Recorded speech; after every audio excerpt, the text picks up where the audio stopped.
The message came at 300 hours. Every military command center across Earth lit up simultaneously as the impossible signal reached our communications networks. The aliens who had been systematically dismantling our orbital defenses and methodically crushing our ground forces suddenly froze in place, their massive ships hanging motionless in the skies above our burning cities. "We are the Vraxan Dominion," the transmission began, its cold mechanical translation echoing through speakers worldwide. "Your resistance, while admirable, is futile. You have 24 Earth hours to surrender unconditionally. After that, we begin planetary sterilization." I was at the North American command bunker when the message arrived, watching alongside General Chen as the latest casualty reports scrolled across our screens. 3 weeks of fighting, and we barely scratched their shields. Our most powerful weapons bounced off their hulls like pebbles against titanium.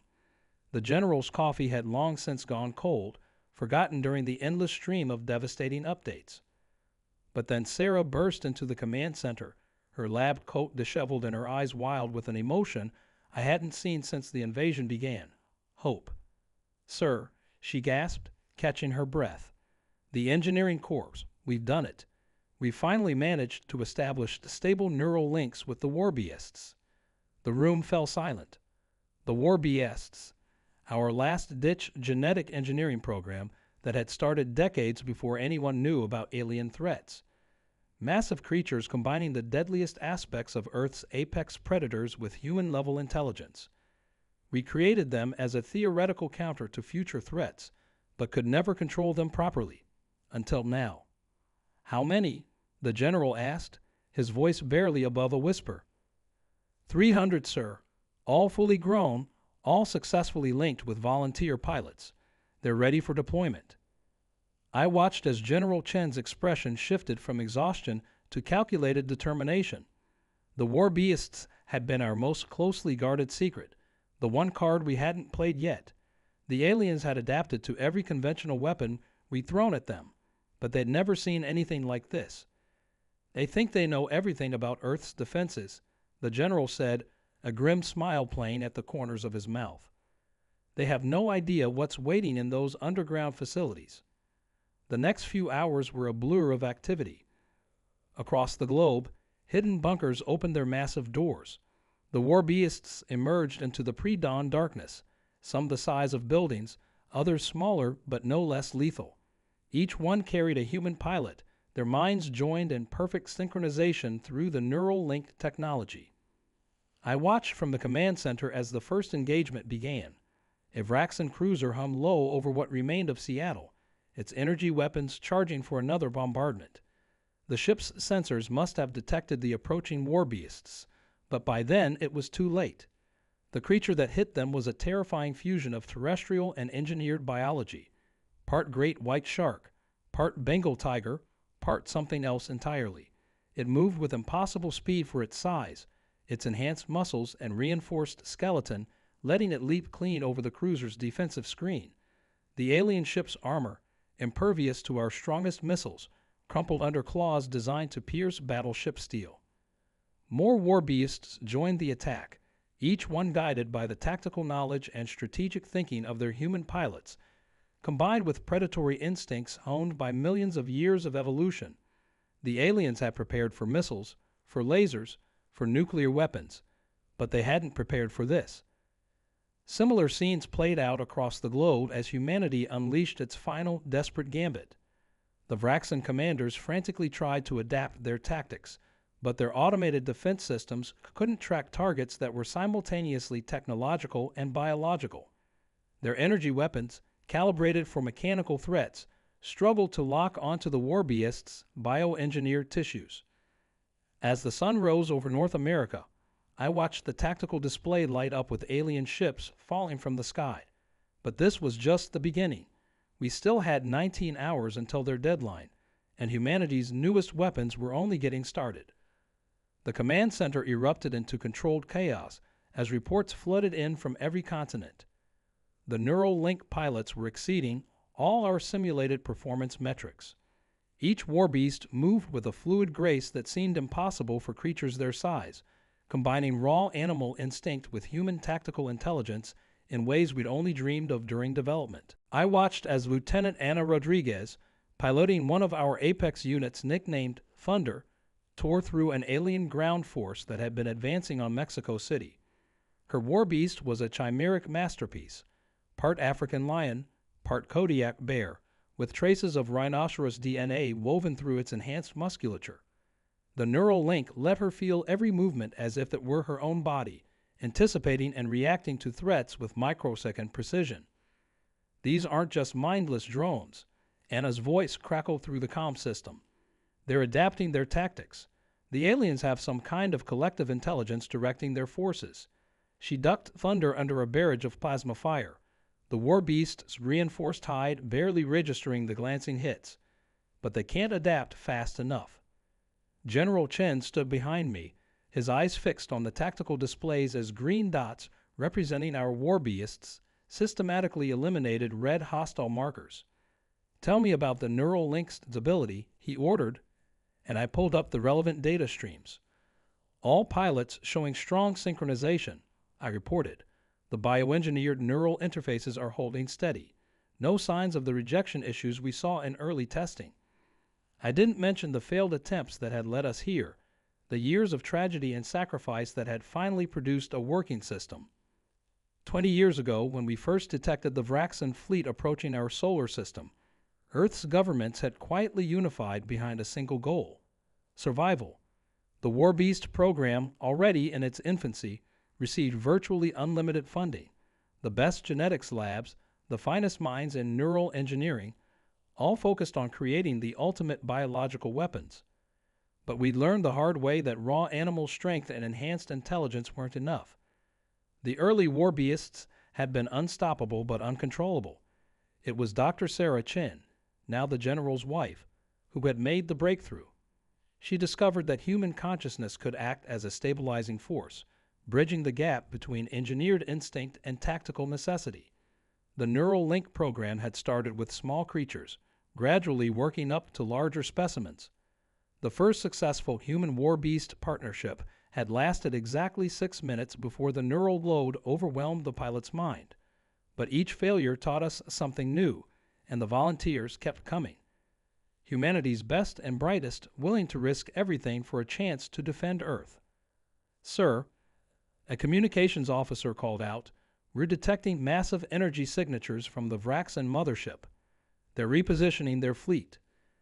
The massive holographic display showed the alien vessels moving into new formations, their energy shields shifting to create overlapping fields of protection.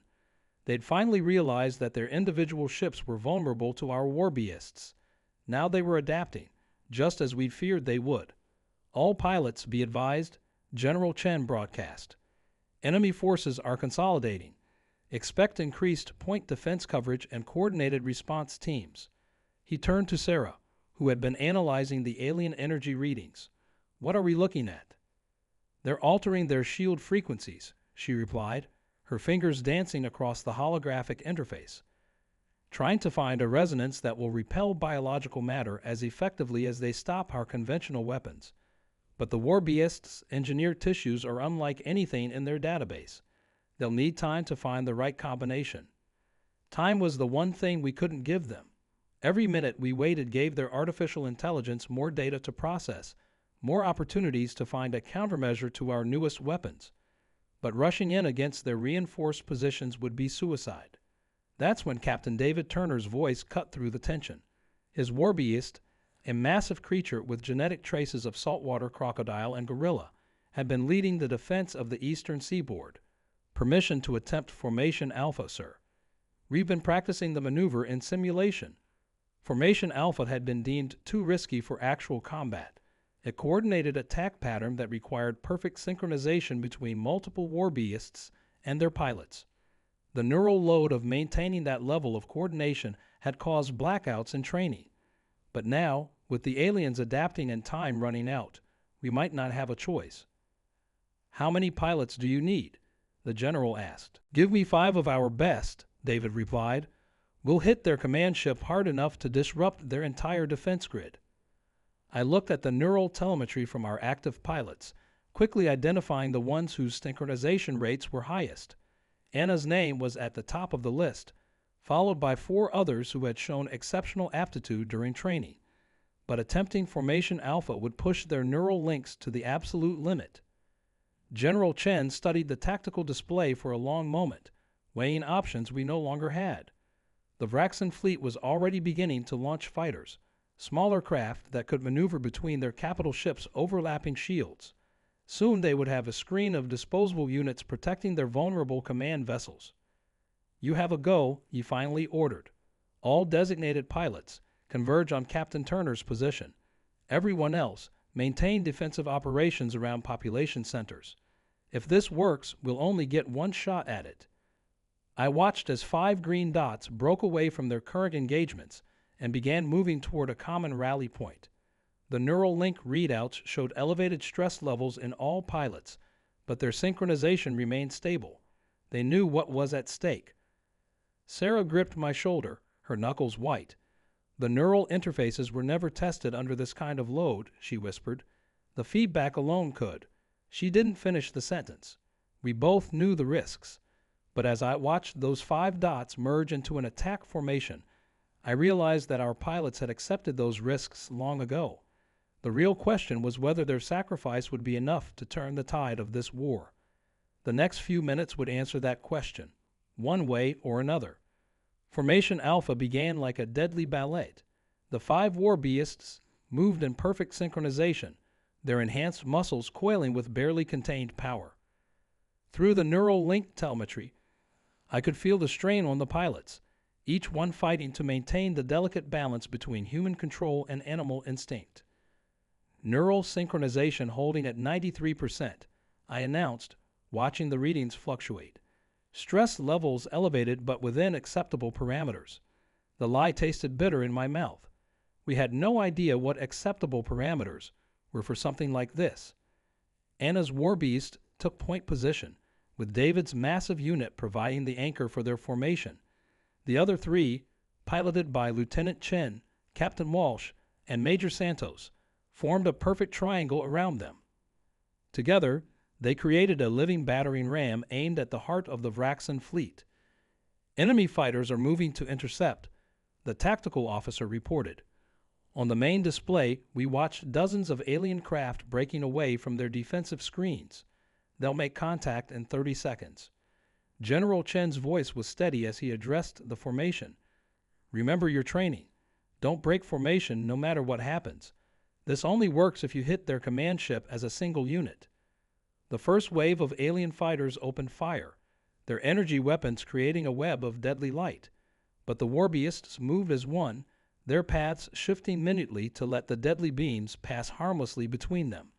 It was beautiful and terrifying, like watching a school of fish evade a predator, but scaled up to apocalyptic proportions.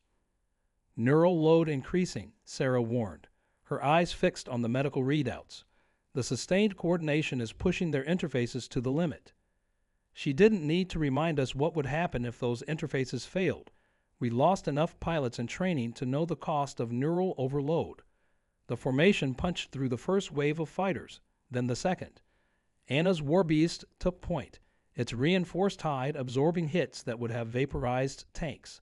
The neural link let her distribute the pain across the entire formation, each pilot sharing the burden. "Command ship is powering up its main weapons array," someone shouted. The massive alien vessel's surface rippled as gun ports opened, revealing enough firepower to level a city. But that same weapons array created a weak point in their shield coverage, a vulnerability we discovered too late to exploit with conventional forces. "All pilots," David's strained voice came through the comm, "prepare for maximum acceleration on my mark." The formation tightened, muscles tensing across 5 engineered bodies. 3, 2, 1, mark. What happened next defied everything we thought we knew about physics and biology. The Warbeasts moved as a single entity, their enhanced tissues channeling energy in ways our scientists still didn't fully understand. They hit the alien shield at a precise angle, their combined mass and momentum focused on a single point. For a moment, time seemed to stop. The shield flickered, trying to adapt to an attack unlike anything in its vast database of threats. In that fractional second, I saw the impossible, a gap forming in the supposedly impenetrable barrier. Neural interfaces are redlining, Sarah shouted. Their synaptic patterns are starting to degrade. On the main screen, we watched as the formation shot through the shield gap, but the effort had cost them their perfect synchronization. The Warbeasts separated, each one moving independently as their pilots fought to maintain control through overloaded neural links. Anna's voice, thick with strain, cut through the chaos. We're inside their defense perimeter, targeting data, uploading now. Her Warbeast had managed to scan the command ship's hull during their approach, revealing structural weak points our previous attacks had missed. Multiple hostile contacts converging, the tactical officer warned. They're caught between the command ship's hull and its secondary shield layer. I watched the neural telemetry spike into dangerous territory as the pilots pushed themselves beyond their limits. They had breached the outer defenses, but now they were trapped in a killing zone with the heart of the alien fleet bearing down on them. That's when David made the call that would change everything. New plan, he grunted through gritted teeth. Anna, take Walsh and Santos. Hit their primary power distribution node. Lieutenant Chen, you're with me. We're going for their bridge. General Chen started to protest. The original plan had required all 5 Warbeasts hitting a single target, but the pilots were already moving. Their neural links were failing, but they'd identified a new possibility in the chaos. Sometimes human intuition, even pushed to its breaking point, could see patterns that our careful strategies had missed. The alien response was immediate and overwhelming. Point defense weapons opened up at point-blank range, while fresh squadrons of fighters poured from launch bays. The command ship's hull bristled with enough firepower to annihilate our entire Warbeast force. But they had never fought enemies that could think and move like this, creatures that combined human tactical awareness with predatory instinct, all enhanced by technology decades ahead of its time. The Warbeasts danced between plasma bolts, their claws finding purchase on hull plates that our most powerful weapons couldn't scratch. Neural interface failure imminent, Sarah announced, her voice tight with fear. They need to disengage now, or we'll lose them all. But through the static of failing communications, we heard Anna laugh, a sound of pure defiance that made my spine tingle. Then we better make these last few seconds count. The tactical display bloomed with new contacts as the rest of our Warbeast force engaged the alien fleet's outer perimeter, drawing fire away from Formation Alpha's separated units. They had seen what was happening and moved without orders, targeting the enemy's attention. Time seemed to stretch as we watched the drama unfold through failing sensors and degrading neural telemetry. 5 pilots, pushing the boundaries of human consciousness, trying to accomplish the impossible before their minds burned out from the strain. And somewhere in the chaos, I heard David's voice one last time. For Earth. The command center fell silent, every eye fixed on the tactical display as fate balanced on a knife's edge. Whatever happened next would determine not just the outcome of this battle, but the future of our entire species. What happened next defied every combat scenario we had ever simulated. Just as Formation Alpha's separated units reached their targets, our sensors detected a massive energy surge from the Vraxan command ship. At first, we thought they were preparing to fire their main weapons array, but this was different. The energy signature didn't match anything in our database. New contacts, the tactical officer shouted, multiple signatures emerging from hyperspace. The holographic display lit up with dozens of new signals appearing around the engagement zone. For one terrible moment, I thought the Vraxan had called in reinforcements. But these ships were different. Their design was organic, almost fluid, with shapes that seemed to flow rather than maintain rigid geometries. They moved with a grace that reminded me of our Warbeasts and their weapons, streams of what looked like liquid light, cut through the Vraxan fighters like they were made of paper. General Chen leaned forward, his eyes narrowing. Sarah, are you seeing this? Those energy readings. They're identical to the signature our Warbeasts generate during neural synchronization, she whispered, but magnified 1,000 times. The mysterious fleet took up defensive positions around our embattled Warbeasts, their barriers absorbing Vraxan fire that would have vaporized Earth's strongest battleships. A new signal cut through our communications network, broadcasting on all frequencies. "Children of Earth," a voice spoke, somehow conveying both ancient wisdom and fierce pride. "We have watched your evolution for millennia, waiting to see if you would unlock the true potential that sleeps in your genetic code. Today you have proven yourselves worthy of joining the Sentinel Collective." The battle around us seemed to pause as everyone, human and alien alike, processed this revelation, but we had no time to dwell on it. The neural links connecting our pilots to their Warbeasts were still degrading, and Formation Alpha remained trapped against the Vraxan command ship's hull. "Their ships," Sarah said suddenly, her fingers flying across her console. "The design, the energy patterns, they're using the same biological interface principles we developed for the Warbeasts, but they've mastered it completely." She looked up at her husband, eyes wide. "General, if we could link our pilots into their network." "Do it," he ordered without hesitation. Sometimes the best commanders know when to take insane risks. Sarah's hands became a blur as she reconfigured our neural interface protocols, broadcasting new synchronization patterns to all Warbeast pilots, she announced. "If this works, they should be able to tap into the Sentinel ship's stabilizing field." For a moment, nothing happened. Then Anna's voice, stronger than before, came through clear as crystal. "The neural load. It's stabilizing. I can feel everything." There was awe in her voice and something else, a recognition of possibilities that went beyond our wildest dreams. The Sentinel ships moved closer, their energy fields merging with the unique signatures generated by our Warbeasts. Through the neural network, our pilots began to access knowledge accumulated over eons, combat techniques that blended biology and technology in ways we had only begun to imagine. But the Vraxan weren't finished. Their command ship's hull began to transform, sections splitting apart to reveal what looked like organic components of their own. "Energy spike," someone shouted. "They're trying to tap into the same frequency."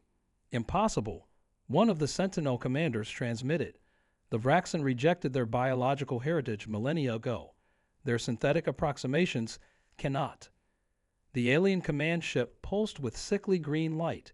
Where our Warbeasts moved with natural grace, the Vraxan ship's transformations seemed forced, mechanical despite their organic appearance. They were trying to mimic in minutes what had taken nature millions of years to perfect. "All pilots," David's voice rang out, stronger than ever thanks to the Sentinel network. "They're desperate. This is our chance. Anna, are you thinking what I'm thinking?" "Already on it, Captain," she replied. Through the enhanced neural link, their Warbeasts began to move in ways that should have been impossible, diving between the command ship's transforming sections. The other three pilots fell into formation behind them, their movements guided by both human intuition and Sentinel wisdom. But something was wrong. The Vraxan ship's organic components were becoming unstable, its forced evolution threatening to tear it apart. Energy readings spiked into ranges that made our instruments useless.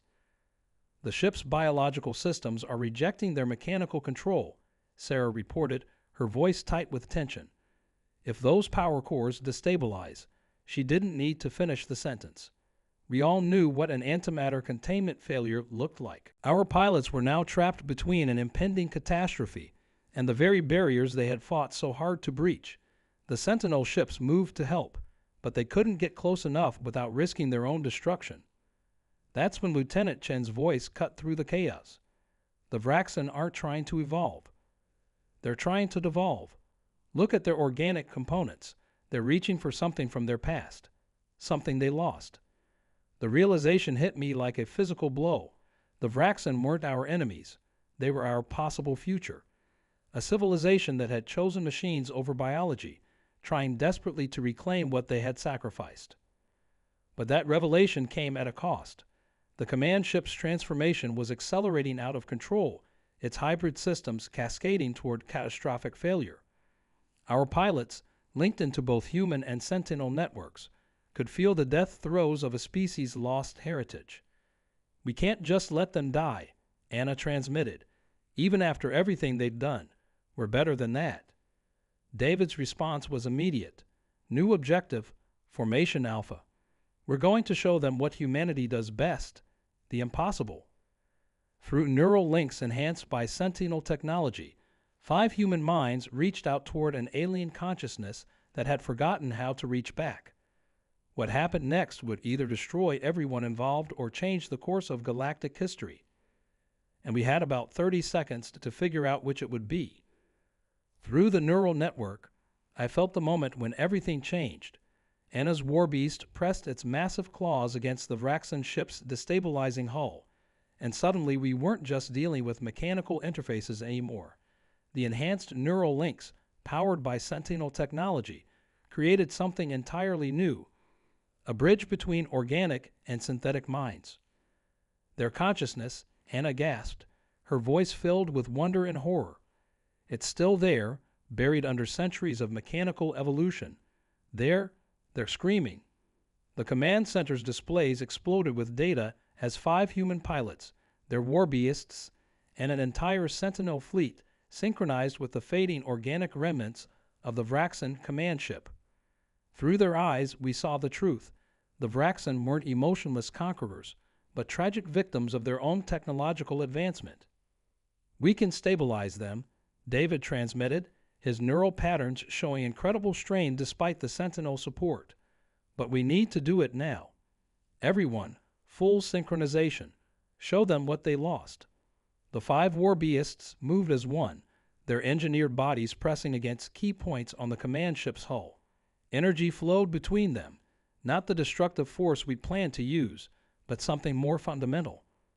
Through the neural link, our pilots began sharing the one thing the Vraxan had forgotten, the raw, unfiltered experience of being alive. Sarah's voice cut through the tension. The ship's organic components are responding. They're beginning to stabilize, but... She paused, checking readings that shouldn't have been possible. The change is spreading through their entire fleet. On our tactical display, we watched as Vraxan ships stopped firing. One by one, their rigid geometric forms began to shift, organic patterns emerging from within their mechanical shells. The process looked painful, like watching a butterfly emerge from a metal chrysalis. General, one of the Sentinel commanders transmitted, your species has achieved something we thought impossible. The Vraxan chose synthetic perfection over biological adaptation countless generations ago. We never imagined they could find their way back. But victory came with a price. The neural load on our pilots was reaching critical levels, even with Sentinel support. They were experiencing not just their own consciousness, but the awakening awareness of an entire alien fleet. We need to break the connection, Sarah warned. Their minds can't handle this much longer. That's when Anna made the decision that would reshape our understanding of consciousness itself. No, she said firmly, we're not leaving them alone in the dark again. Lieutenant Chen was right. They're not our enemy. They're our warning. Through the neural link, I felt her intention before she acted. Her Warbeast's claws dug deeper into the command ship's hull, establishing a permanent connection. The other pilots followed her lead, their enhanced bodies becoming living bridges between species. Anna, what are you doing? General Chen demanded. Showing them another way, she replied. The Sentinels waited to see if we could unlock our potential. The Vraxan are waiting to remember theirs. Someone has to guide them back. The transformation accelerated. Across the Vraxan fleet, mechanical precision gave way to organic fluidity. Ships that had been designed to destroy worlds began to pulse with life, their weapons transforming into something closer to nervous systems. But the real miracle was happening inside the neural network. Our pilots weren't just sharing information, they were sharing evolution itself. Every lesson humanity had learned about balancing technology with biology, every breakthrough that had led to the Warbeasts, became a blueprint for the Vraxan's rebirth.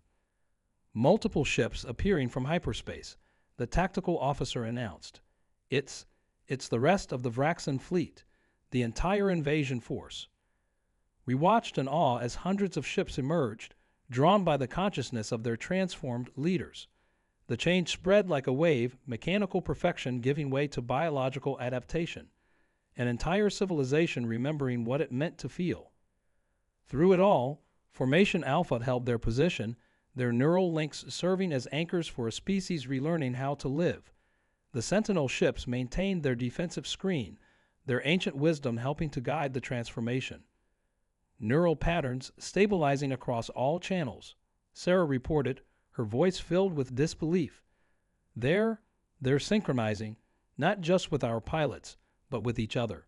The entire Vraxan fleet is becoming a single networked consciousness. That's when we received the last transmission we ever expected. A message from deep within the transformed Vraxan command ship, broadcast in perfectly clear English. We remember now. We remember everything, and we will never forget again. The Warbeasts slowly withdrew their claws from the ship's hull, but the connection remained.